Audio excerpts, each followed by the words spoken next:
because they understand what they believe in, they understand what they're all about. They have that creed either in their DNA or written down on a piece of paper. And organizations that take risks tend to have a really great idea of what they're all about. They consistently take risks and turn those risks into profits or improving their community or making good things happen. So courage is about the ability to take risks and the strength to take risks, to stand up to what you believe in and to not quit. And I think that those things in part go back to input number one, which is creed and understanding that. So the fourth input is brand. Brand is the fourth input. So most of the writing and the thinking about brand relates to marketing. And I spent a lot of my career in marketing. Some great marketing people in the room here. You know what? I don't want to talk about the marketing definition of brand. I want to talk about a different definition. Just like culture, you know, if you see that Petri dish, you work in an organization that supports you, where there's a fertile medium where you can go and succeed. When it comes to brand, think about reputation. And not just kind of an esoteric idea of reputation. What is your reputation for attempting to do difficult things? So that's kind of a paraphrase of what Jeff Bezos, the founder of Amazon, said about brand, his reputation. The doing difficult things, your reputation for attempting to do difficult things. So it's not just about taking risks, and it's not just about taking on things that are successful. It's about attempting to do difficult things. And for the organizations you work in, who are the people, and this is for the students in the room or people early in their career, who gets promoted? The people that most often get promoted are the people that identify a sound opportunity, encourage the organization to take risk, provide the leadership around that opportunity, and make something good happen. But they're the risk takers and they're the doers in the organization. If you don't take risks, you're not going to get promoted, you're not going to succeed. Whether it's in your company or whether it's in your career or whether it's in your life. Risk-taking is such an important part of success. And where do we get that idea and that support to take those risks? It's found in our creed. It's supported by our culture. And if we've got the courage, the first three inputs, then we get to getting a reputation, brand, the fourth input. You've got the reputation for taking those risks, for making good things happen. And you know, there might be people in this room that are retired. And just because you're retired doesn't mean that you still don't want to be successful, that you don't want to take risks, that you don't want to experience new things, make good things happen, learn new things. The source of all learning is attempting to do difficult things. Not attempting to do easy things, attempting to do difficult things. So the fifth input is resources. And we're one input away from where all organizations start kind of their work on building a strategy for going forward. The sixth input is strategy. But before we get to strategy, because it is the sixth input, you can see all the work that we need to do to get our passion capital together, to get our move towards being more successful. Resources, how we deploy resources. What is the sufficiency of resources?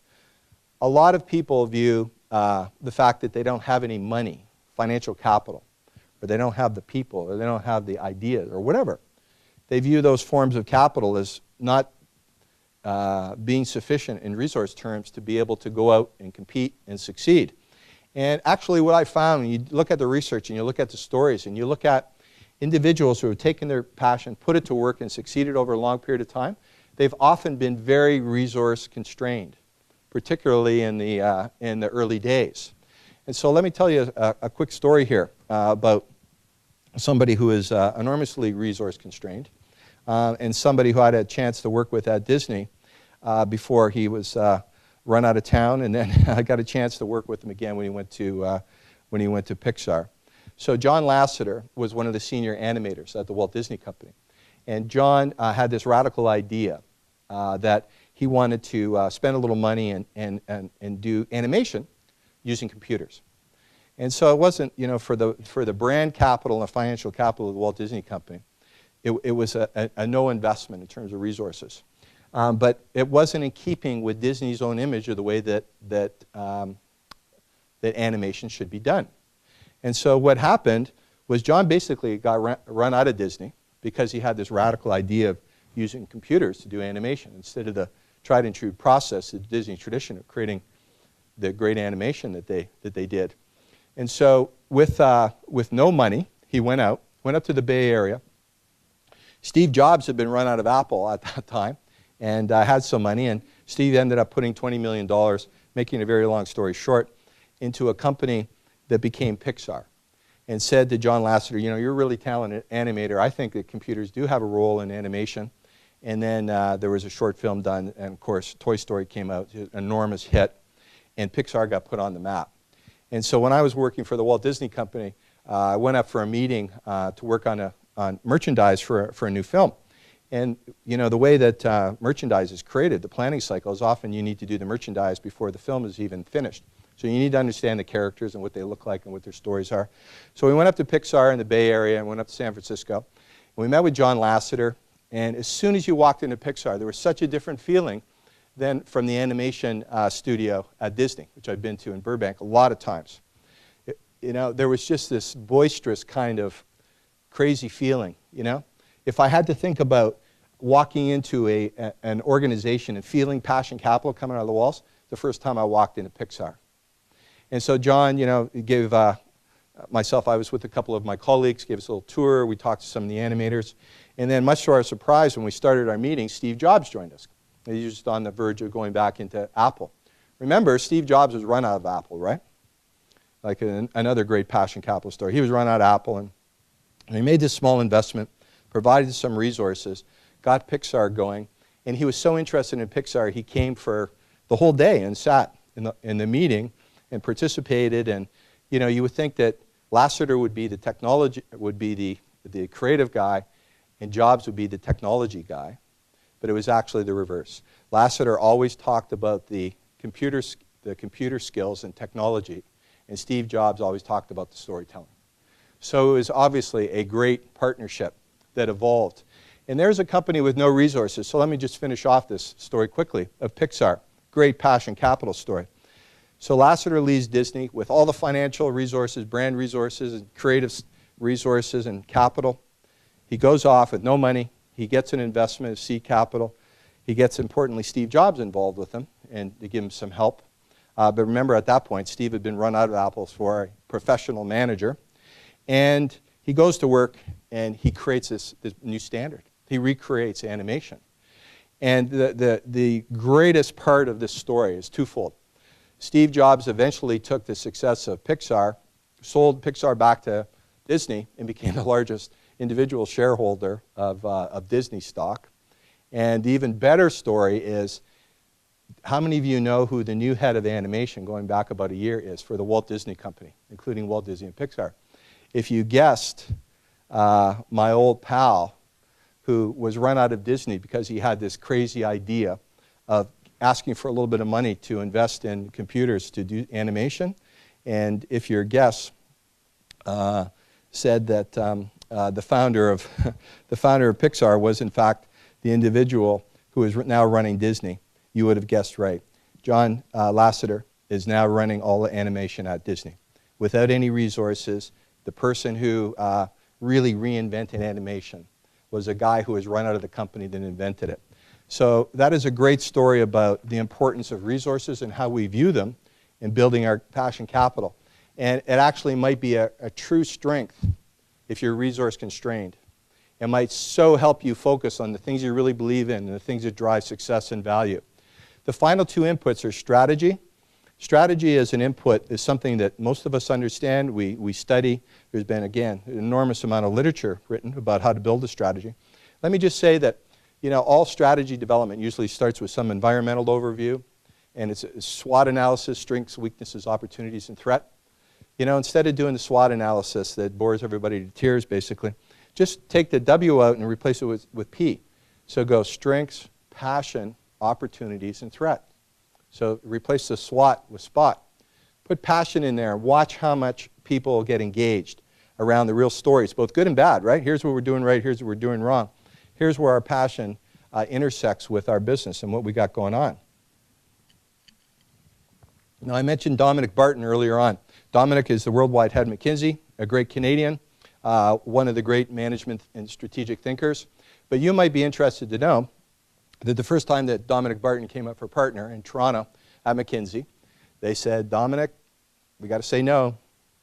You're not going to be a partner here. So he hung around. He worked very hard, really put his passion to work about what he was thinking about. Some of these really radical ideas, like capitalism for the long term, other things he's become famous for. So he did the work and he stood for partner again. Guess what? They said, Dominic, you're not going to be partner. You know, any of these big consulting firms, you get passed over as partner twice, it's usually, here's your ticket, you know, you're a very employable person, go get a job someplace else. So he hangs around, he gets promoted finally the third time to partner, and when he comes partner, the first thing he does is he head up the office in Korea. I mean, back then, going to Korea, why would you do that if your ambition, your idea of success was to eventually maybe run the whole company worldwide? Why would you go to Korea? It was a genius move because it wasn't just Korea, it was China. He got engaged as part of building McKinsey in the Far East. And then when he moved back to North America, the obvious choice, a Canadian, to run what is generally thought of as the best consulting strategy company in the world, Dominic Barton. The last input is persistence. And I'm going to wrap up just in a minute. Persistence is the seventh input. So we've talked about creed, culture, courage, brand, resources, strategy, and the seventh is persistence. Success is a seven-letter word. Passion is a seven-letter word. 7 inputs: creed, culture, courage, brand, resources, strategy, persistence. Persistence, in Passion Capital terms, the last input. But just like creed starts us off with the most important idea behind capturing our beliefs and our passion for long-term success, persistence at the other end is our ability to focus our head, our heart, and our hands on our beliefs and to stick with it, to make things happen over a long period of time. And there are so many great stories of persistence at work and delivering on passion. But to me, the greatest Canadian that ever lived was Terry Fox. And that to me is just such a wonderful story of persistence and action. And one of the things as Canadians we can use more of are heroes, and I think Terry Fox, to me anyway, we'll all have our ideas of what truly heroic work is, and there's been a lot of them, I guess, in Canada, but Terry is somebody that we celebrate, and his persistence as an individual, as a young person, the young people in this room, you think about how old Terry Fox was when he dealt with his cancer, and with one leg, you know, ran a marathon every day across the country and unified not just the cause, but the country. So persistence is the seventh building block, and really think of persistence as the heart of Passion Capital. So the first building block, creed, think of that as the DNA, and persistence is really the heart of Passion Capital. So in closing, I asked you to join me for a journey about 55 minutes ago. And I said that we're going to go on this journey together, and I'd like you to think about your own definition, idea of success. And what you have that's unique to you in your DNA is passion for certain things in your career and your life and your community and the causes you serve. And that passion is a great gift of yours. The thing is, your passion is emotion. Passion can just sit there.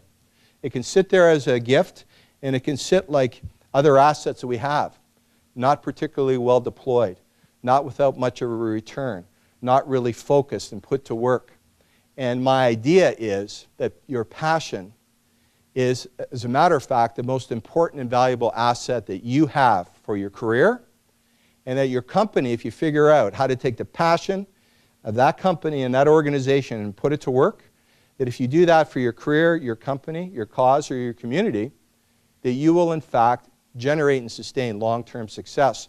And that it is, a matter of fact, the only asset that will truly deliver long-term success is not financial capital, human capital, intellectual capital, brand capital. It's passion capital. So you own your passion. You own it. If you put it to work with the 7 building blocks, then you will become a passion capitalist.